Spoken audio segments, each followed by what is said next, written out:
हरे राम राम राम हरे हरे, हरे कृष्ण कृष्ण कृष्ण हरे हरे, हरे राम राम राम हरे हरे, हरे कृष्ण कृष्ण कृष्ण हरे हरे, हरे राम राम राम हरे हरे, हरे कृष्ण कृष्ण कृष्ण हरे हरे।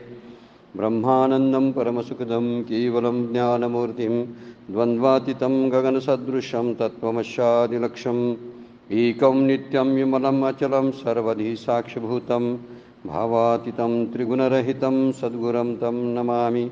नमामि सद्गुरो शान्तं सच्चिदानन्दविग्रहं पूर्णब्रह्मपरानन्दैशम् आनन्दीवल्लभं सद्गुरु सच्चिदानन्दं केवलं करुणाकरं ज्ञानयोगेश्वरं वन्दे ज्ञानदेवा पुनः पुनः। ओम नमो ज्ञानेश्वरा करुणाकरा दयाळा, तुमचा अनुग्रह लादलो पावन झालो चराचरी। मी कलाकुसरी काहीच नेने बोलतो वचने अति भाविका, एका जनार्दनी तुमचा दास त्याची आस पुरवावी। सर्व संतांना वंदन, सद्गुरूंना वंदन, आपणा सगळ्यांना वंदन करून आजच्या चिंतनाला आपण प्रारंभ करूया। काल आपण 10 नंबरच्या श्लोकावरच्या ओव्या 1-2-3 होत्या, त्या 50पर्यंतच्या ओव्या आपण काल पाहिलेल्या होत्या। आता आपण 11 नंबरचा श्लोक आज बघणार आहोत। आता इथून पुढे वर्णन करायला चालू आहे, आणि हे वर्णन जे आहे ते निष्कर्मसिद्धीला प्राप्त झालेल्या पुरुषाचंच वर्णन आहे, ज्यानं कर्म करण्याची जी कौशल्य जे आहे हे ज्याला कसं प्राप्त झालं, कर्म करूनसुद्धा कर्मबंधनात न अडकण्याचं जे कौशल्य आहे ते त्याला जे प्राप्त झालं त्याबद्दलचा विचार मांडायला सुरू आहे। आणि तोच पुढे विचार ज्ञानेश्वर माऊली पुढे मांडणार आहेत। श्लोकामध्ये सुद्धा तेच सांगितलेलं आहे, कायेन मनसा बुद्ध्या कैवल्य इंद्रिये रपी योगिना कर्म कुर्वन्ति संगम त्यक्त्वा आत्मशुद्धये। निष्काम कर्मयोगी जो असतो तो चित्तशुद्धी करता फळाची इच्छा टाकून शरीराने, मनाने, बुद्धीने, इंद्रियाने कर्म करतो। म्हणजे कर्म मात्र करतो, इंद्रिय त्यांच्या ठिकाणी काम करतात अशी त्याची धारणा झालेली असते। इंद्रियानी इंद्रियार्थेषु, मागच्या वेळेस आपण श्लोक बघितलेला आहे, इंद्रिय त्यांची कामं करतात। डोळे पाहतात, मी पाहत नाही, कान ऐकतात, मी ऐकत नाही, अशी त्यांची धारणा असते। असं सगळ्या इंद्रियांना ते लागू पडतात। त्यामुळं त्यांना विचार केलेला आहे की इंद्रिय त्यांची कामं करत असतात आणि मी काय करत नाही। त्या ठिकाणी कुठल्याही प्रकारचा कामना शिल्लक नसते, आसक्ती नसते, कर्तृत्वाचा अहंकार नसतो। आणि अशा विचाराने जी कर्म केली जातात ती चित्तशुद्धी करता उपयोगाला येतात आणि चित्तशुद्धीच्या द्वारे मोक्षापर्यंत घेऊन जातात। म्हणून चित्तशुद्धी करता फळाची इच्छा टाकून इथं वर्णन केलेलं आहे, कुर्वंती संगम त्यक्त्वा, सगळा संघ शब्दाचा अर्थ आहे आसक्ती, त्यक्ता म्हणजे त्याग करून, संघाचा त्याग करून तो आपली आत्मशुद्धी करत असतो। आत्मशुद्धीचा अर्थ इथं चित्तशुद्धी किंवा अंतकरणाची शुद्धी अशा अर्थानं विचार मांडलेला आहे। तर चित्तशुद्ध करता फळाची इच्छा टाकून केवळ शरीराने, कैवल शब्द वापरलेला आहे आणि तो केवल शब्द सगळ्यांना लागू पडतो। इंद्रिय, शरीर, मन आणि बुद्धी या सगळ्यांना लागू पडतो। केवळ शरीराने, केवळ मनाने, केवळ बुद्धीने, केवळ इंद्रियाने तो कर्म करतो। केवळ शब्दाचा अर्थ आहे तो आपला जो मीपणा आहे तो त्यात घालत नाही। पाहताना मी पाहतो असा मीपणा त्यामध्ये घालत नाही। मी पाहतो असा शब्द वापरला किंवा तसं वाटलं आतमध्ये तर त्याचं जे आहे ते विकार सगळे लागू होतात। आणि जर मी पाहत नाही, डोळे पाहतात, कान ऐकतात, अशा भावनेने जर तो वागत असेल तर त्या शरीराच्या लेवलला सगळी कर्म जी आहेत ती बाहेरच्या बाहेर जातात, त्याचा लेप लागत नाही असं शास्त्र सांगतं। आणि त्या दृष्टीनं इथं विचार सांगितलेला आहे, जो असा निष्काम कर्मयोगी आहे तो अशा पद्धतीनं कर्म करतो की इंद्रिय, शरीर, मन, बुद्धी त्यांच्या कामात आहेत, मी त्यामध्ये काही करत नाही, अशी वृत्ती त्याची तयार झालेली असते। याचं स्पष्टीकरण माऊलींनी फार सुंदर 10-12 ओव्या वापरलेल्या आहेत आणि त्या ओवीच्या द्वारे स्पष्टीकरण दिलेलं आहे। काय म्हणतात माऊली बघा, देखे बुद्धीची भाष नेनिजे मनाचा अंकुर नु दैजे ऐसा व्यापार तो बोलिजे शारीरिका। शरीर कर्म कसं असते त्याचं वर्णन करायला लागलेत बघा। आता तो म्हणतात की ज्याच्यात बुद्धीचं हे चांगलं किंवा वाईट, म्हणजे बुद्धी ठरवते हे चांगलं आहे असं वाईट आहे अशी निश्चयात्मक भाषा नसते. हे चांगलंच आहे, हे वाईट आहे असा त्याचा निश्चय केलेला नसतो. जे समोर आहे तर ते करत असतो. दुसरा मुद्दा बघा, हे करावं हे नको असा मनाच्या इच्छेचा अंकुर उगवत नाही. नुदैजे म्हणतो, उदय पावत नाही. न उदयजे म्हणजे उदय पावत नाही, म्हणजे तिथं अंकुरित होत नाही. मनाचा अंकुर नुदैजे ऐसा व्यापार तो बोलीजे शारीरिका. आणि अशा प्रकारचा व्यापार जो असतो म्हणजे निश्चयरहित आणि इच्छारहित असा केलेला व्यापार जो असतो तो केवळ शारीर कर्म ठरतं. शरीराने केलं आणि शरीराचं कर्म शरीराच्या बाहेर राहिलं याचा लेप आतमध्ये अंतरंगाला किंवा जो जीवात्मा आहे त्याला तो चिकटत नाही. कारण जीवात्मा जन्माला येणार असतो पुन्हा वासनेच्या संघानं तोच जन्माला येतो. पण वासना निर्माणच होत नाहीत ना, आणि वासना निर्माण न झाल्यामुळं त्या कर्माचं बंधन पडत नाही असा वर्णन केलेलं आहे. त्याचा निश्चयात्मक अशी बुद्धी त्या ठिकाणी नसते, किंवा मनामध्ये जे संकल्प असतात हे करावं हे नको अशा मनाच्या इच्छेचा अंकुर त्याच्या ठिकाणी निर्माण होत नाही. इतका तो रिकामपणानं वागत असतो. हे फार तसं करणं अवघड आहे, पण इथं वर्णन निष्काम कर्मयोगाचे केलेलं आहे. तुकाराम महाराजांचं वर्णन कसं करतात बघा. दिले इंद्रिय हात पाय कान डोळे मुख बोलावया वचन. भगवंताने मला हे सगळं दिलेलं आहे. जेणे तू जोडसी नारायण नासे जीवपन भवरोग. तुकाराम महाराजांचा 2 ओळीचा अभंग आहे. पण आपल्याला भगवंतानं हे का दिलं तर भगवंताला प्राप्त करण्यासाठी दिले ते म्हणतात. जर प्राप्त करण्यासाठी असेल तर त्या ठिकाणी डोळे पाहतात कान ऐकतात, त्या ठिकाणी प्रापंचिक इच्छेचा थोडासुद्धा मागमूस असता कामा नये. कालच्या चिंतनामध्ये आपण पाहिलं बघा, ज्यावेळी ईश्वराला मध्ये ठेवून आपण कार्य करतो ना त्यावेळी त्याची सगळी जबाबदारी त्या ईश्वरावर येऊन पडते. आणि आपण ईश्वराला दूर ठेवून जेव्हा काम करतो तेव्हा ती कर्म माझ्या जबाबदारीवर पडतात, मला माझ्या ठिकाणी संचित निर्माण करतात, त्यामुळे मला जन्माला येण्याला कारणीभूत ठरत असतात. पण ईश्वराला अर्पण बुद्धीने केली तर काल आपण ब्रह्मया धाय कर्मानी असा श्लोक पाहिला होता. म्हणजे सगळं ब्रह्म अर्पण भावानं जर करायला लागलो, त्यासाठी उदाहरण घेतलं होतं, बापाचा हात पकडून मुलाने फिरावं हा मुद्दा आहे. फिरणं हा प्रपंच आहे, पण बापाचा हात पकडणं ही भक्ती आहे. जर भक्तीचं बोट धरून तो संसारात आणि प्रपंचात वावरायला लागला तर त्याला धोका फार कमी नाहीच, कारण बापाचा हात पकडलेला आहे ना, त्यामुळे कर्म बाधत नाहीत त्याच्यासाठी. तेच वर्णन येतं. म्हणतात तुकाराम महाराज म्हणतात आपल्याला कान नाक डोळे दिलेले आहेत. दिले इंद्रिय हात पाय कान डोळे मुख बोलावया वचन. डोळे दिले, मुख दिलं, बोलायला दिलेलं आहे. जेणे ज्यामुळं तू जोडशी नारायण नासे जीवपन भवरोग. ज्याद्वारे तू भगवंताला जोडू शकतोस आणि तुझा भवरोग आहे त्याचा नाश करता येतो. जर ही मन बुद्धी शरीर इंद्रिय जर आपण भगवंताच्या प्राप्तीकरता जर उपयोगाला आणली, म्हणजे शरीराच्या द्वारे म्हणतात ना, या शरीराची कारणे सच्चिदानंद पदवी घेणे. म्हणजे सच्चिदानंद हे स्वरूप जे आहे भगवंताचं ते स्वरूप आपलंच आहे अशी जाणीव होते. कुणाच्या द्वारे या शरीराचे सगळे पार्ट्स जे आहेत अवयव जे आहे पण जर भगवंताच्या प्रीत्यर्थ वापरले तर, साधनेसाठी वापरले तर. म्हणून इथं माऊलीच बोलतात देखे बुद्धीची भाषणेनी जे असा जो निष्काम कर्मयोगी असतो ज्याचं चित्त शुद्ध झालेलं असतं तो बुद्धीचा निश्चयपणाची जी भाषा आहे किंवा चांगलं वाईट म्हणण्याची बुद्धीचं जे लक्षण आहे तो आपल्याकडे घेत नाही. कशाला चांगलं ओकटे का गोमटे हे काहीच तया नुमटे. वर्णन माऊलीने 12व्या अध्यायामध्ये केलेला आहे. हा जो ज्ञानी माणूस असतो ना, ज्ञानी पुरुष, त्या भक्ताचं वर्णन करताना म्हणतात ओकटे का गोमटे हे काहीच तया नुमटे रात्रंदिवस न घटे सूर्याची जीवे. सूर्याला जसं रात्र आणि दिवस ठाऊक नसतं तसं याला चांगलं आणि वाईट काय कळत नाही. त्या ठिकाणी बुद्धीचा तो कस लावून पाहत नाही. हे व्यवहारातलं काम बोललेलं नाहीत बरं काय, हे पारमार्थिक कार्य आहे आणि या पारमार्थिक कार्याबद्दल बुद्धी असे वागत असते. मन जे संकल्प करताना मनाच्या ठिकाणी संकल्पाचा जो अंकुर उठतो तोही त्याच्याकडे उठत नाही, कारण संकल्परहित त्याचं मन झालेलं असतं. सगळं संकल्प जे असतात तो त्यानं त्यागलेले असतात.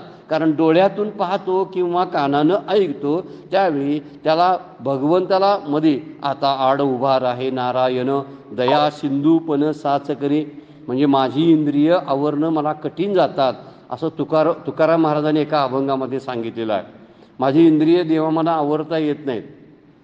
आपल्याला ज्ञानयोग काय सांगतोय बघा, वेदांतशास्त्र सांगतंय तुम्ही तुमची इंद्रिय आवरा. पण भक्तियोग काय सांगतो बघा, तर इंद्रिय आवरण्यासाठी भगवंताची मदत घ्या. हे सोपं आहे ना. आपल्याला कधीच आपली इंद्रिय आवरता येत नाहीत, ती कुठंतरी भटकत असतात, काय वाटेल ते मागत असतात. आणि यांची मागण्याची पूर्तता जर आपण करायला लागलो तर आपण भगवंताचा काय बाजूला पडू. त्यासाठी विचार तो केला पाहिजे. पण तुकाराम महाराज म्हणतात माझं इंद्रिय जे आहेत आणि जे समोर असणारे विषय आहेत त्या दोन्हीच्या मध्ये तू उभा राहा. आता आड उभा राहे नारायण दया सिंधूपण साच करी, तू दयाळू आहेस आणि तुझं दयापण जर सिद्ध करायचं असेल तर तू मला अशी मदत कर म्हणतात. आपणही देवाकडे अशी मदत मागावी. ज्यावेळी आपल्याला काही करणं अशक्य होऊन जातं, आपले प्रयत्न सगळे कुंठित होऊन जातात, त्यावेळी प्रयत्नानंतर देवाला हाक मारणं हे भक्ताचं कार्य आहे, भक्ताचं लक्षण आहे. आणि तशाच पद्धतीनं आपण असणं फार गरजेचं आहे. म्हणून इथं माऊली बोललेत देखे बुद्धीची भाषणे नेजे मनाचा अंकुर नोतीजे ऐसा व्यापार तो बोलीजे शारीरेगा. याला शारीरिक व्यापार म्हणतात. शरीराची कामं आहे ती शरीराची कामं तो करत असतो. त्यामुळं मन माझं भगवंताच्या चरणी अर्पण करावं, वाणी माझी भगवंताला अर्पण करावी. मन अर्पण करायला ते मन त्याच्याशी एकरूप करून घ्यावं. आता कोठे धावे मन तुझे चरण देखील असं तुकाराम महाराज म्हणतात. हे चरण पकडावं म्हणजे नामाला पकडावं. नामाला एकदा पकडलं ना, नामाचं सुरुवात झाली एकदा तर नामामुळं देवाला आपलासा करता येतो. म्हणून मनानं तू मन हे मीची करी माझी या भजनी प्रेम धरी. भक्तीच्या द्वारे हे अंतःकरण भगवंताच्या चरणी लीन करावं. आपली वाणी एक दिलेली आहे भगवंतानं, मन दिलं, शरीर दिलं. इतक्या अमूल्य गोष्टी आपल्याला भगवंतानं पुरवलेल्या आहेत की त्या अमूल्य गोष्टी इतरांच्याकडे त्या वापरायसाठी नाहीत. इतर कुठल्या शरीरामध्ये कुत्र्याला मांजराला या घोड्यांना कुणालाच हे करता येत नाही, ते आपल्याला करता येतं. म्हणून आपण भाग्यवान असतो. आपण म्हणतोय माझ्याकडे शारीरिक क्षमता कमी आहे किंवा मी रोगी आहे, मी आर्थिकदृष्ट्या कमकुवत आहे, म्हणून मी दुर्भाग्य आहे, कमनशिबी आहे, असं चुकीचं बोलत असतोय आपण. आपण म्हणायला पाहिजे मला जर देवानं शरीर दिलंय तर माझ्या इतका भाग्यवान दुसरं कोण नाही. मला जर नरदेह जर दिला असेल तर माझ्या इतका भाग्यवान कोण नाही. कारण नरदेहाच्याच महतीनंच आपल्याला ते सगळं साध्य करता येतं. म्हणून इथं वर्णन करताना म्हणतात आपलं मन बुद्धी चित्त अहंकार सगळा जो आहे तो भगवंताला अर्पण करावा. वाणी शरीर भगवंताला अर्पण करावं. त्याचा किंमत त्याची काय आहे तीच त्याची किंमत असते. शरीराची खरी किंमत महात्म्य कधी कळणार जर ते भगवंता प्रत्यर्थ वापरलं तर. निष्काम कर्मयोगी जो असतो ते आपली सगळी इंद्रिय भगवंताच्या कामासाठी कामाला लावतो आणि आपण रिकामा स्वस्थ बसतो. हे फार महत्त्वाची गोष्ट आहे. रामरक्षामध्ये फार एक सुंदर श्लोक आहे बघा. श्री रामचंद्र चरणो मनसा स्मरामी, श्री रामचंद्र चरणो वचसा गृणामी, श्री रामचंद्र चरणो शिरसा नमामी, श्री रामचंद्र चरणो शरणम प्रपदे. 4 तुकड्यांचा श्लोक आहे. फार सुंदर तत्वज्ञान रामरक्षामध्ये मांडलेलं आहे की रामचंद्राच्या चरणाचं जे स्मरण आहे ते स्मरण करण्यासाठी मन वापरावं. दुसरी गोष्ट म्हटली आहे बघा वाणीचा वापर त्याचे गुण गौरव गृणामी म्हणलेला आहे. श्री रामचंद्र चरणो वचसा म्हणजे वाणी, गृणामी म्हणजे गुणवर्णन करण्यासाठी मी माझी वाणी वापरतो.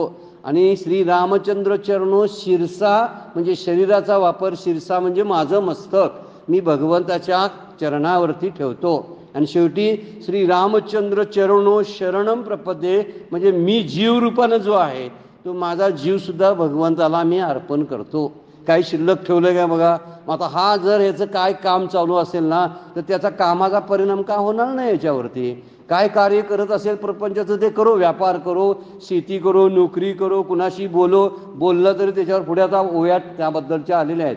काय ऐकेल ऐकून गप्प बसेल किंवा बोलूनही सोडेल सगळं करतो तो, पण त्यामध्ये स्वतःचा रुची दाखवत नाही, इंटरेस्ट ठेवत नाही आणि त्यामुळं सगळ्या कर्माच्या बंधनापासून तो बाजूला राहतो. हा श्लोक फार सुंदर आहे बघा.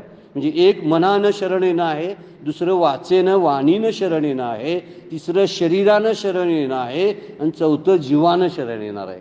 शेवटी ते शरणम प्रपद्य जे म्हटलेलं आहे ना, शेवटी तो जीवानं शरण येणार आहे. म्हणजे माझं देवा माझ्याकडे आता काही शिल्लक नाही, म्हणून बोलावा विठ्ठल म्हटलं, तसा पाहावा विठ्ठल म्हटलं, आणि करावा विठ्ठल जीवभाव. ही शेवटची पायरी तुकाराम महाराज सांगतात.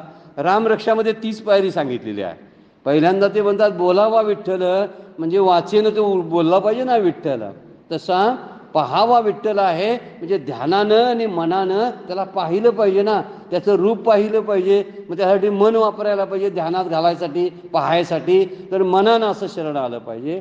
आणि करावा विठ्ठल जीवभाव शब्द वापरला ना, आपला जीवपणा जो आहे, जो अनेक जन्मापासून आत्मस्वरूपापासून विलग झाला आहे, तो जीवपणा भगवंताला म्हणजे आत्मस्वरूपाला जोडून घ्यायचा आहे. यासाठी बोलावा विठ्ठल, पाहावा विठ्ठल, करावा विठ्ठल जीवभाव. ही शेवटची तिसरी पायरी आत्मनिवेदनाची आहे. अगोदर ज्या नवविधा भक्ती ज्या सांगितल्यात ना, त्यातली शेवटची भक्ती जी आहे ना आत्मनिवेदन, ते आत्मनिवेदन म्हणजे करावा विठ्ठल जीवभाव, ही आत्मनिवेदनाची भक्ती आहे. आणि इथं श्री रामचंद्र चरणो शरणम प्रपद्ये, ही सुद्धा आत्मनिवेदन भक्ती आहे. पहिल्या टप्प्यात ह्या इंद्रियांचं काम आहे ते त्यांना करायला दिलं पाहिजे. म्हणून म्हणतात इंद्रियांचं हवं नकोपणातलं आग्रह त्याचा सुटलेला असतो. माझ्या इंद्रियांना हेच पाहिजे असा त्याचा आग्रह नसतो. म्हणजे स्पर्श, शब्द, रूप, रस, गंध, ही जी इंद्रियांचे वेगवेगळे विषय जे आहेत, ते विषय, त्या विषयामध्ये तो गुंतलेला नसतो.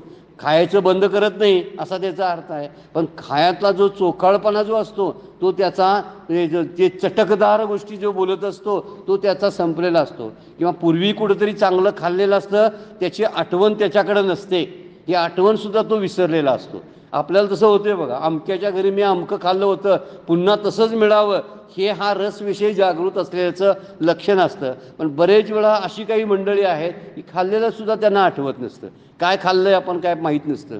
अशी खूप मंडळी असतात. हा विसरभोळेपणा वेगळा बरं काय. हां, त्या आणि मुद्दा आहे. आता बरेचसे वृद्ध माणसं आहेत ना, त्यांना गोळ्या खाल्ल्या काय, जेवलंय काय आठवतच नाही. ते म्हणतात आणि जेवायला वाढा. मी कधी जेवलोय, मध्ये कधी गोळ्या खाल्ल्यात, मला आणि औषधं द्या असं म्हणत असतात. हा काय विसरभोळा नाही, हा इंद्रियांचा विसरभोळापणा झाला. इंद्रिय गलित गात्र झालेले आहे म्हणून विसरलेला आहे. पण इंद्रिय चांगली असताना विसरणं हा मोठेपणा आहे, जीवनमुक्ताचं लक्षण आहे. जीवनमुक्त पुरुष, योगी पुरुष, ज्याला आपण निष्काम कर्मी योगी म्हटलं, ते जिवंतपणी सगळं त्यांचं विसरून जातं मी माझं पण. आणि म्हणून इथं म्हणतात की इंद्रिय जी जी म्हणून आहेत ती ती इंद्रिय तो देवाच्या प्राप्तीसाठी कामाला लावतो, असा तो योगी असतो. म्हणून आपल्याला दिले डोळे दिले तर त्याचा वापर त्यासाठी करावा. व्यवहार करण्यासाठी जेवढा करायचा आहे तेवढा मोजका करावा, पण उरलेला वेळ ती इंद्रिय जी आहेत त्यासाठी वापरणं फार गरजेचं आहे. म्हणून देखे बुद्धीची भाषा नेणीजे, बुद्धीच्या नादाला लागत नाहीत ते, कारण बुद्धी त्यामध्ये हे ते असं काहीतरी विलग करून सांगत असते. हे बरोबर नाही, हे कर बरं आहे असं सांगत असतं. मनाचं सुद्धा तसंच आहे. मनाला हवं नको पण त्याच्याकडे असतं, आणि ते हवं नको पण मनाचं जर आपण पुरवायला लागलो तर मनाला काही पण हवं असतं आणि काय पण नको असतं. म्हणजे जे चांगलं आहे ते मन कधी पाहिजे म्हणते काय बघा, ते नको म्हणतं. ते कुठं वाटतं तिथे भटकत असतं. जे हवं आहे ते नको म्हणतं, आणि जे नको आहे ते हवं वाटायला लागतं त्या मनाला. म्हणून जर मनाच्या तालावर जर आपण नाचायला लागलो तर आपलं नुकसान आहे. आणि तेच सांगण्यासाठी ऐसा व्यापार तो बोलीजे शारीरिका. पण असा जो आहे आज निष्काम कर्मयोगी मात्र आपली मन बुद्धी कामाला लावतो, तिकडं लक्ष देत नाही. म्हणजे त्यामध्ये मध्ये आणत नाही आपली इच्छा. खरी गोष्ट ती आहे, इंद्रिय ज्यावेळी काम करत असतात त्यावेळी स्वतःच्या इच्छा आपण मध्ये घालत असतो आणि त्या घातक असतात. इंद्रिय त्यांची त्यांची कामं करू देत, पण तसं होत नाही बरेच वेळा. 52व्या ओळीमध्ये काय म्हणतात बघा, हेची मराठे परियशी. मराठे परियशी म्हणजे परियशी म्हणजे तो आता ऐक. परियसनी शब्दाचा अर्थ माऊलींचा सगळ्या ठिकाणी आलाय. परियशी म्हणजे ऐक. आता मराठी परियशी म्हणजे काय, सोप्या मराठी भाषेत मी तुला सांगतो. म्हणजे त्यांचं मत आहे ज्ञानेश्वरीतली भाषा सोपी आणि मराठी आहे. आपल्याला तरी अजून काय वाटलेली नाही. आम्ही त्याला कदाचित प्राकृत म्हणतो, काही काही म्हणतात ज्ञानेश्वरी संस्कृतमध्ये आहे. काय काय आश्चर्यच आहे, प्रत्येक जण वेगवेगळं बोलत असतात. बरेच जण ज्यांनी ज्ञानेश्वरी बघितलीच नाही ना, ते बरेचसे लोक काय म्हणतात ज्ञानेश्वरी संस्कृतमध्येच आहे, वास्तविक ती मराठीमध्ये आहे. म्हणून त्यांना जसे मुकुंदराज कवी होऊन गेलेत ना, तसे आद्य कवी ज्ञानेश्वरांना मानलेले आहेत. म्हणजे मराठीचे जनक. मराठी सुधारायची असेल भाषा, तर ज्ञानेश्वरीच्या अभ्यासामुळे मराठी सुधारते. इथं तेच सांगितलेलं आहे, हेची मराठी परियशी. आता सोप्या मराठीत तुला सांगतो म्हणतात ते, तुला कळलं नसेल तरी. बाळकाची चेष्टा जैसी योगीये कर्म करती तैशी केवळा तनू. काय म्हणतात आता बघा, एक उदाहरण दिलंय, लहान मुलांचं उदाहरण दिलेलं आहे. त्यांचं शरीर जे काम करत असतं ना, ते कुणासारखं, लहान बाळकांच्या ज्या चेष्टा चालू असतात ना, जन्मलेलं बाळ पाळण्यामध्ये असतं. पु ल देशपांडेंनी त्याच्यावरती खूप एक कथा लिहिलेली आहे की लहान बाळ आहे ना, तर त्याची ॲक्शन जर 24 तास जर करायची म्हटले तर एखादा व्यायाम करणारा सुद्धा भेंडळून जाईल. काय हालचाल करते बघितलं आपण तर किती आश्चर्यकारक हालचाल त्याची असतात. कधी हसेल आणि कधी रडेल सांगता येत नाही. असं हसायचं आणि रडायचं म्हटलं आपल्याला जमणार नाही. कधी मुठी आवळेल, कधी डोळे मिटेल, काय सांगता येत नाही. हे जे आहे त्याच्याबद्दल कुठल्याही प्रकारचं कयास बांधता येत नाही. अशा पद्धतीच्या हालचाली या निष्काम कर्मयोगामध्ये ज्या आहेत, हाच सिद्धांत समजेल अशा सोप्या मराठी भाषेत ऐक.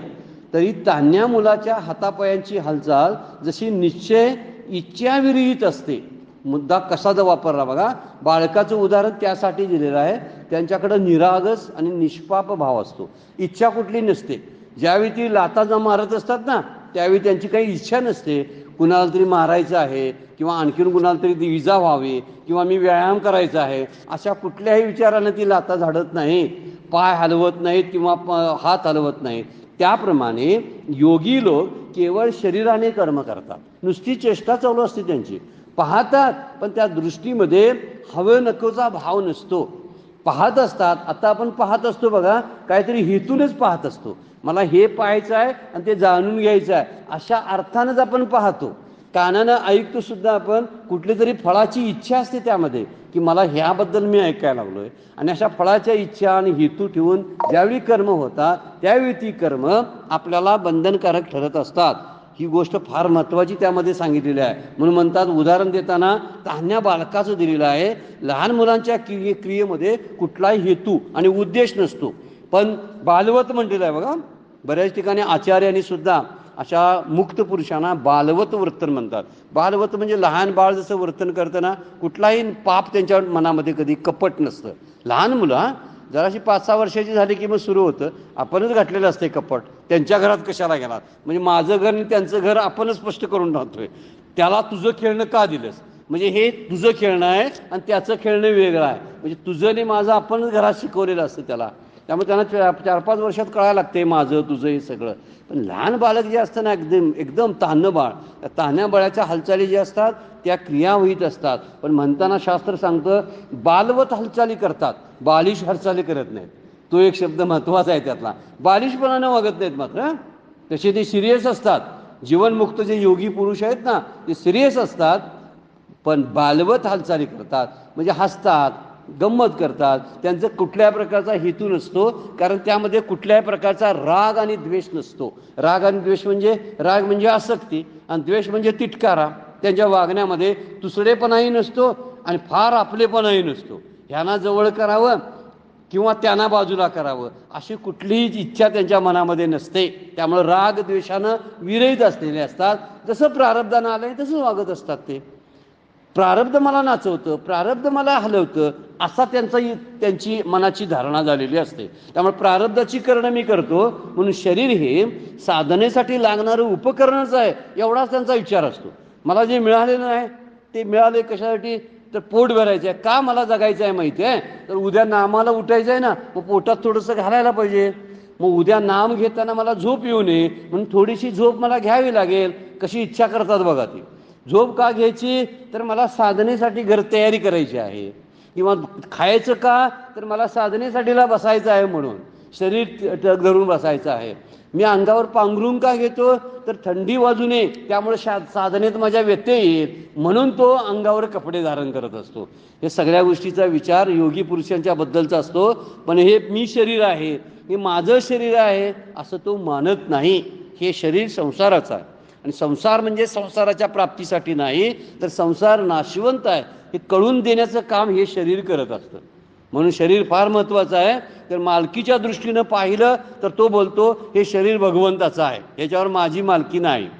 दुसरं कारणाचं दृष्टीनं कुठल्या कारणानं हे शरीर मिळालं तर तो म्हणतो हे प्रकृती त्याला कारण आहे. मला शरीर मिळाले ना ते प्रकृतीच्या कारणामुळे मिळालंय, प्रकृती सगळं करत असते ना, त्याच्यामुळं मला हे शरीर मिळालेलं आहे.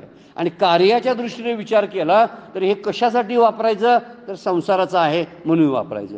म्हणजे कार्याच्या दृष्टीनं, कारणाच्या दृष्टीनं, मालकीच्या दृष्टीनं हे शरीर माझं नाही, तर या शरीराला एक यंत्र म्हणून मी वापरतो असा त्याचा मनाचा निश्चय झालेला असतो.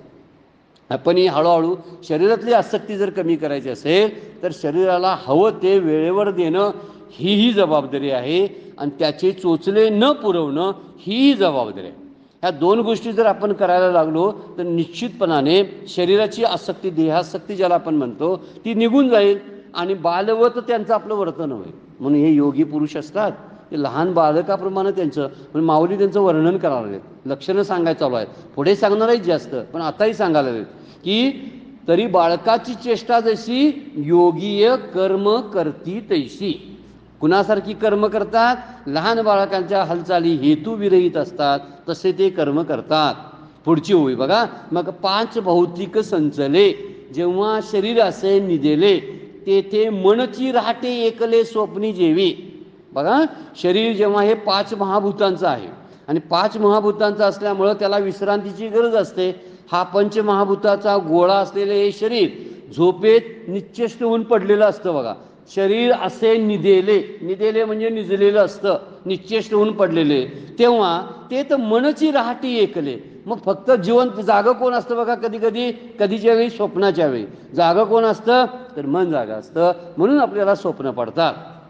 मन पण झोपलं, बुद्धी पण लीन झाली की गाढ झोप लागते. तोपर्यंत आपल्याला गाढ झोप लागली आपण ज्यावेळी म्हणतो ना त्यावेळी मन आणि बुद्धीसुद्धा शांत झालेली असतात. पण अर्धवट झोप असते ना त्यावेळी मन जागं असतं. मन जागा असल्याशिवाय स्वप्न पडत नाही, स्वप्नी जेवी. म्हणून तेव्हा स्वप्नात एकटे मनच व्यवहार करीत असतं, त्यावेळी शरीर मात्र शांत झोपलेलं असतं. त्याला म्हटलेलं आहे हे शरीर महाभूताचा गोळा म्हटलेला आहे. खरंच सगळी महाभूतं यामध्ये आहेत, त्यामुळे जड आहे. यामध्ये काय आहेत? आकाश तत्व आहे, पृथ्वी तत्व आहे, जल तत्व आहे, सगळी तत्व त्यामध्ये आहे. आप, तेज, वायू, आकाश वगैरे सगळी तत्व आपल्या शरीरामध्ये आहे. ती एकत्र आलीत आणि मग आपलं शरीर तयार झालेलं आहे. ते आपल्याला सोडून पण जातात, कारण शरीर हे उसने 5 पंचमहाभूतापासून आपण उसणं घेतलेलं आहे. तुकाराम महाराज म्हणतात शेकी ज्याचे त्याला देणे असे. शेकी म्हणजे शेवटी जाताना ते देऊन जायला लागते. मी तुमच्याकडून उसणं घेतलं होतं, पंचमहाभूतांना म्हणायचं तुमचं तुम्ही घेऊन जा. अगोदरच ते आपल्याकडनं काढून घ्यायला चालू करतात बरं का. आपली हाडंसुद्धा दुखायला लागतात ना, त्याचं कारण आहे पृथ्वी तत्व कमी व्हायला लागलेलं असतं. ज्यावेळी वार्धक्य येतं ना त्यावेळी दिसायचं बंद होतं. तेज तत्व जे आहे ना, ते अग्नितत्व ते कमी व्हायला लागतं, म्हणून मला दिसत नाही. इथं हे कारणामध्ये सुद्धा तसंच ऐकायला येत नाही, तर ते तत्व कमी व्हायला लागलेलं असतं. म्हणून वायू तत्वसुद्धा हळूहळू कमी व्हायला लागतं. म्हणून वायूचे जे विकार आहेत, वायूच्या अभावी होणारे ते विकार सगळे वृद्धत्वामध्ये व्हायला लागतात. का तर तत्व म्हणतात, ती 5 तत्व म्हणतात तुला मी इतके वर्ष दिलेली होती ना, आता मी हळूहळू ती माझी मी घेऊन जाणार आहे. कारण तुझ्यामध्ये राहण्यासारखी स्थिती राहिली नाही. आता जी स्थिती शरीराची होती ना तरुणपणी, ती चांगली बळकट होती, त्यावेळी ती आनंदाने एकत्र राहत होती. पण नंतर हळूहळू तिथं राहण्यायोग्य ती जागा झालेली नाही. आता घर जर एखादं पडकं असेल, गळकं असेल, तर भिंती पडायला आल्या असतील तर कोण राहील तिथं? म्हणून एक तत्व बाहेर पडतं. तुकाराम महाराज म्हणतात शेखी ज्याचे त्याला देणे असे. हे द्यायचं आहे, पण झोपेत हे शरीर निश्चेष्ट पडलेलं असतं, मुद्दा वेगळा आहे. तर त्यावेळी मात्र मनाचं चाळं सुरू असतात आणि स्वप्नामध्ये बुद्धीचा लय म्हणून मिथ्या पदार्थात सुद्धा तो आनंद मानतो. बुद्धी तिथं जागी नसते बरं काय, बुद्धी जागी नसते म्हणूनच मिथ्या पदार्थाचा आनंद वाटतो स्वप्नामध्ये. बुद्धी जागी असते तर कळलं असतं अरे हे स्वप्न आहे, पण स्वप्नात स्वप्न वाटतच नाही. आत्तापर्यंत कुणालाही वाटलेलं नाही की मी स्वप्नात आहे. असा कधी म्हटला कोण? स्वप्नात असताना. आता जागं झाल्यावर म्हणतोय मला स्वप्न पडलं, पण स्वप्नात असताना कोणीही म्हणत नाही की मी स्वप्नात होतो. याचं कारण शास्त्र काय सांगतं बघा, बुद्धी झोपलेली असते म्हणून. बुद्धीचा लय होतो आणि मनाचा लय जेव्हा होईल तेव्हा गाढ झोप लागते. मन जेव्हा जागं असतं ना त्यावेळी स्वप्न पडत असतं.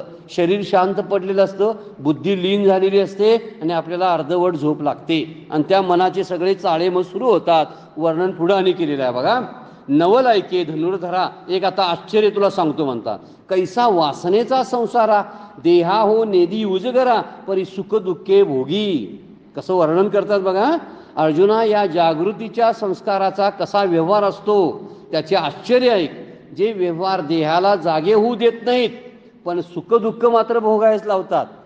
आपल्याला जागृती येते का बघा? नाही. स्वप्नातून आपण उठतच नाही, स्वप्नातलं ते मात्र भोगत असतो. हा वासनेचा सगळा संसार आहे असं माऊली बोलतात. म्हणून वासना देहाला जागृत अवस्थेमध्ये येऊच देत नाही. आपण सुद्धा जागृत असतो ज्यावेळी जागे असतो, झोपलेले नसतो. पण खऱ्या अर्थानं योगी पुरुष किंवा जीवनमुक्त संत जे आहेत ते आपल्याला म्हणतात तुम्ही झोपलेलेच आहात. आम्ही त्यांना म्हणतोय अहो आम्ही जागे आहे ना, बोलतोय ना, हे आपलं वरवरचं जागेपण आहे म्हणतात. खऱ्या अर्थानं तुम्ही झोपलेलाच आहात आणि झोपेतलं संसाराचं स्वप्न पाहत आहात. आपल्याला जे वाटतं ना मुलं सगळा पसारा हा सगळा स्वप्नातला व्यवहार आहे असं वर्णन केलेलं आहे. भागवतामध्ये सुदामाला सुद्धा मायेचं वर्णन करून दाखवलेलं आहे. म्हणजे माया कशी असते असं सुदामानं भगवान श्रीकृष्णाला विचारलं. त्यावेळी ते दोघे नदीच्या काठाला आहेत आणि सुदामा आंघोळ करायसाठी जेव्हा उतरले त्यावेळी बुडी मारल्यानंतर त्यांना सगळं स्वरूप दाखवलेलं आहे. ते म्हणले मी इतकी मुलं मला झाली, इतक्या बायका होत्या, एवढा मोठा संसार केला, नंतर मला कोणतरी हुसकावून लावले, एका राजाचा मी राजा झालो. सगळं 10-15 मिनिटामध्ये सगळी माया दाखवलेली आहे भगवंतानं. अशाच मायेच्या एका स्वप्नामध्ये आपण सुद्धा असतो असं संत आपल्याला सांगतात. म्हणून म्हणतात वासना देहाला जागृत अवस्थेमध्ये येऊच देत नाही. वासना संपेल तेव्हाच जीव जागा होतो. जागा होतो म्हणजे जीवनमुक्त होतो. त्याला कळायला लागतं हे सगळा पसारा खोटा आहे. पण वासनेमुळं खोटा वाटत नाही, सुखदुःख खरी वाटायला लागतात आणि हा सुखदुःखाचा भोग मात्र खोटा असून सुद्धा घडवते. स्वप्न कुठं खरं आहे? पण सुखदुःखाचे भोग तरी खरे आहेत वाटतात ना. आपण रडतोय का नाही स्वप्नात सुद्धा? बरीचशी माणसं रडत असतात, रडत रडत उडतात. काय झालं तर ते माझ्या पाठीमागे कोणतरी राक्षस लागला होता, भूत लागलं होतं, किंवा आणखीन साप मोठा लागला होता म्हणून मी पळत होतो, मला कोणतरी मारत होतं, असं त्याचं सगळं सांगत असतो तो. कारण सुखदुःख खरी भोगतो आणि पसारा मात्र वासनेचा पसारा सगळा स्वप्नातला आहे. खोटा पसारा खरी सुखदुःख देतो. तसा जागृतीतला आत्ताचा आमचा संसार जो चालू आहे ना हाही खोटा आहे, पण सुखदुःख तरी खरी वाटतात ना आम्हाला. त्याचं कारण आहे वासनेतून तो जीव जागा झालेला नसतो. म्हणून वासनेतून जेव्हा जागृता असतात त्यावेळी स्वप्न हे स्वप्नासारखं वाटतं, जागृतीसुद्धा स्वप्नासारखी वाटायला लागते. हा मुद्दा खरा आहे त्यातला. आपली जागृती जेव्हा आपल्याला स्वप्नासारखी वाटेल ना त्यावेळी झोपेतल्या स्वप्नाला आपण किंमतच देणार नाही. काल आपण चिंतन केलेलं होतं बघा, आपलं तरी खोटं वाटायला पाहिजे, पण आपलंही खोटं वाटत नाही आणि पिक्चरमधलं सिनेमामधलं सुद्धा खरं वाटायला लागते आपल्याला. काय किती वाईट स्थिती आहे बघा. तसं आपलं जागृतीमधलं तरी खरंच स्वप्नातलंही खरं वाटायला लागतं आपल्याला. बरीचशी माणसं स्वप्नाबद्दल विचार करत बसतात. हे स्वप्न पडलं त्याचा अर्थ काय हो, त्या स्वप्नाचा अर्थ काय हो. मग स्वप्नाचा अर्थ काढणारी सुद्धा पुस्तकं आहेत, ती पुस्तकं अभ्यास करीत बसायचे. अरे स्वप्नच खरंच नाही तर त्याच्या पुढचा ते मांडलेली सगळी कथानकं काय खरी असतील. पण ती माणसं त्यामध्ये रममान झालेली असतात. तर इथं स्वप्न असं कळतच नाही, ती जागृतीसारखंच वाटतं, म्हणून सुखदुःख होत असतात.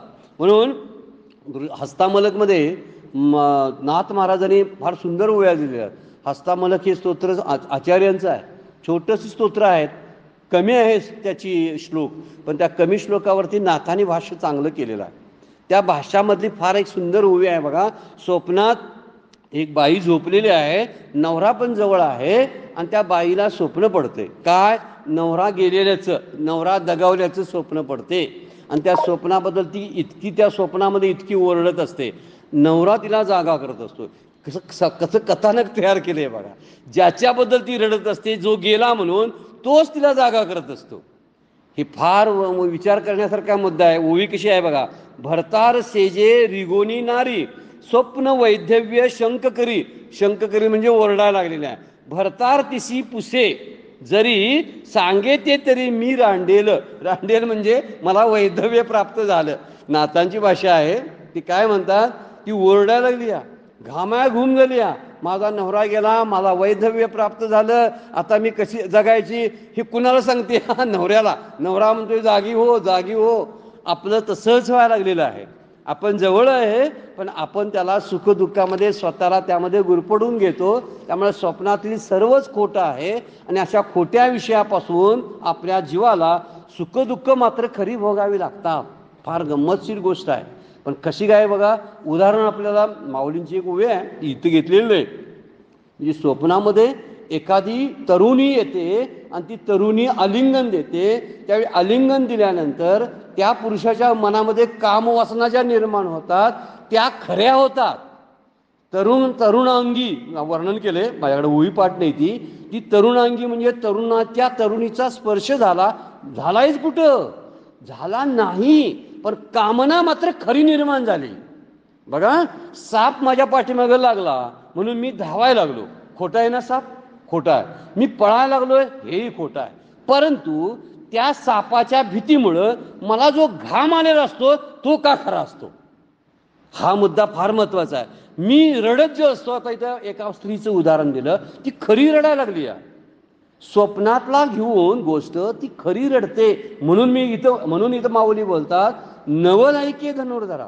ही खरी गंमत आहे. कैसा वासनेचा संसारा, देहा हो नेदी उजगरा, परी सुखदुःखे भोगी.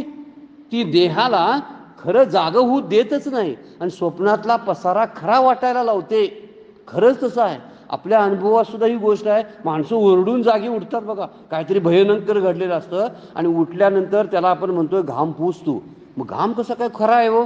त्याचं वर्णन शास्त्रानं केलेलं आहे की स्वप्नामध्ये सूक्ष्मदेह जागा असतो आणि सूक्ष्मदेहाचं आणि स्थूल देहाचं जवळीकता आहे. ते काय दोन वेगवेगळे नाहीत. मन, बुद्धी, चित्त, अहंकार यापासून लिंगदेह तयार होतो. कोणी त्याला 17 तत्वाचा मानतात. पंचमहाभूत, पंचप्राण, मन आणि बुद्धी आणि पंचज्ञानेंद्रिय या 15 आणि ही 2, यामुळे 17. काही जण मन, बुद्धी, चित्त, अहंकार अशी साधन चतुष्टय वापरून 19 तत्व तयार करतात आणि लिंगदेहाची निर्मिती. लिंग म्हणजे सूक्ष्मदेह. जो सूक्ष्मदेह असतो त्याचमुळं आपल्याला जन्म मरण भोगावं लागतं. सूक्ष्म देहात असतानाच आपल्याला स्वप्न पडतं.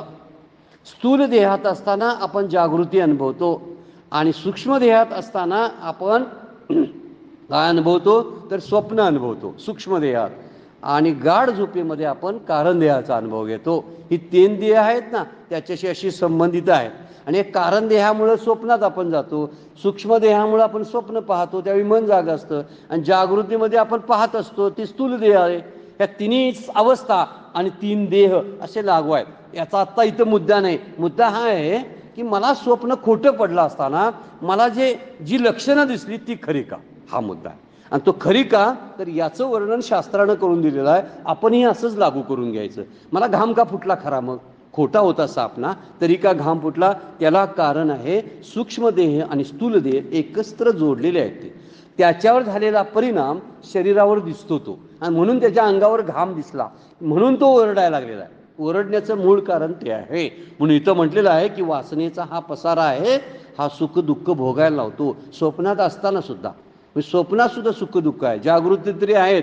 इंद्रियांच्या गावी निजे ऐसा व्यापार जो निपजे, तो केवळ गा म्हणजे माणसाचा.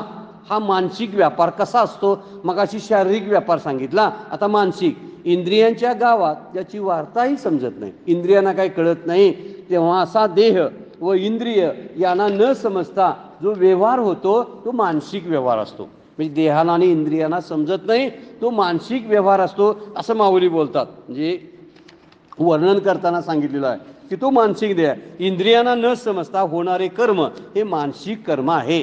आणि हे योगी किंवा ज्ञानी जे असतात ते शरीराने कर्म करतात, मनाने कर्म करतील, पण तिथं बद्ध होत नाही. हे सांगायचा मुद्दा तो आहे. ते बद्ध होत नाहीत कारण त्यांना अहंकार टाकून ते काम केलेलं असतं. त्यांच्या करण्यामध्ये अहंकार नसतो, कर्तृत्वाची आणि भोगायची वृत्ती नसते. हे मला भोगायचंच आहे, हे मी केलेलं आहे, हे मलाच प्राप्त व्हायला पाहिजे, असं ते त्यांची भावना नसते. आणि त्यामुळे हे निष्काम कर्मयोगी असतात. हे अहंकार टाकून काम केलं ना, झालं. ऐसा देहांकार नाथिला, हा समूळ दयाचा नाशिला, तोची परमात्मा संचिला आधीचा आहे. माऊलींची ओळ आहे. अहंकार देहाचा जेव्हा जातो ना, तेव्हा काही शिल्लक राहत नाही, कुठलंही कर्म बाधित ठरत नाही. म्हणून इथं जे म्हणतात योगीये तेही करती परी कर्मे तेन बंदी जाती. सगळं काम करतात, मानसिक असू दे शारीरिक असू दे, त्याची सगळी कर्म बाधत नाही. जे सांडली आहे संगती अहम भावाची, कारण अहंकार टाकलेला असतो. म्हणून कर्मयोगी मानसिक कर्म करतात, पण कर्माने ते बद्ध होत नाहीत, कारण त्यांनी अहंकाराची संगती टाकलेली असते. म्हणजे त्यांच्याकडे अहंकार नसतो. त्यामुळं म्हणून अहम आणि मम ह्या दोन गोष्टी एकत्र राहतात. जेव्हा अहम असतो ना मी, तेव्हा माझं तयारच होते लगेच. मी माझं म्हणून मागची आपण ओवी बघितली ना, मी माझी आठवणच जायला पाहिजे. तोपर्यंत खऱ्या अर्थानं आपल्यापर्यंत ही अध्यात्माची बीज रुजलीत किंवा परमार्थ रुजला म्हणताच येत नाही, तोपर्यंत वैराग्य येतच नाही. त्यासाठी हे म्हटलेलं आहे. माऊली 9व्या अध्यायामध्ये म्हणतात, अहम ममतेची या लवड सवडी मातेन पवतीची बापडी जन्म मरणाची या दुथडी ढवळती ठेली. जन्ममरणाचा दोन्ही बाजूच्या कडेला का जावं लागतं? अहम आणि ममतेमुळे. अहम ममतेची या लवड सवडी म्हणजे त्याच्या नादामध्ये मातेनं पवतीची वापडी मला प्राप्त होत नाही. मग कुठाला प्राप्त होतात? संसारालाच प्राप्त होतात. शरीरच धारण करतात, अन्य त्यांना काही करता येत नाही असं वर्णन केलेलं आहे. त्यामुळे शरीर मन बुद्धी या ठिकाणी त्यांची मोह आणि ममता नष्ट झालेली असते. आणि म्हणून ती जी कर्म करतात ती सगळी कर्म नैष्कर्म्य स्थितीतच होत असतात, अकर्म होत असतात. आणि झाली की अंतःकरण, त्यामुळं अंतःकरण शुद्ध होतं. म्हणून मला ना मल गेला ना तर शरीर शुद्ध होतं बघा. म्हणजे मल, विक्षत आणि आवरण ह्या तीन ज्या शक्ती सांगितल्यात ना मायेच्या, या मायेच्या शक्तीसुद्धा त्याच्याशी संबंधित आहे बघा. शरीर कसं आहे? स्थूल आहे. या स्थूल शरीरामध्ये मलाची जास्त जेव्हा प्रभाव असतो त्यावेळी मल ही शक्ती कार्य करत असते. विक्षेप असतो ना त्यावेळी तो मनाचा संबंध आहे, मनाचं लक्षण आहे. आणि आवरण हा बुद्धीशी संबंधित आहे. ज्यावेळी आवरणही जातं ना त्यावेळी बुद्धीच्या पलीकडे असलेला परमात्मा आपल्याला दिसतो. तिसऱ्या अध्यायाच्या शेवटीच आपण इंद्रिया आणि पराय वर्णन केलेलं आहे. इंद्रियांच्या पलीकडे मन आहे, मनाच्या पलीकडे बुद्धी आहे आणि बुद्धीच्या पलीकडे परमात्मा राहतो असं जे म्हटलेलं आहे. त्यावेळी बुद्धीवरला आवरण जेव्हा जातं ना तेव्हाच आत्मज्ञान होत असतं. म्हणून इंद्रियांचा इंद्रियावर जर शुद्ध व्हायचे असतील तर तो मल हा दोष जावा लागेल. मन जर शुद्ध व्हायचं असेल तर विक्षेप हा दोष जावा लागेल. आणि आवरण दोष जर जायचा असेल तर बुद्धीची शुद्धता असायला पाहिजे. आणि त्यासाठी माऊलींनी या 2 ओळीमध्ये हे स्पष्टीकरण करून दाखवलेलं आहे. 56 ओळीपर्यंत आपण विचार केलेला आहे. योगी तेही करती परी कर्मे तेन बंदी जाती. जे सांडली आहे संगती अहमभावाची, कारण त्यांनी अहम आणि ममत्व टाकलेलं असतं, म्हणून त्यांना कर्म बाधत नाहीत. वर्णन फार सुंदर माऊली अजून पुढे करणार आहेत. अजून काही ओव्या शिल्लक आहेत, पण आजची वेळ संपलेली आहे.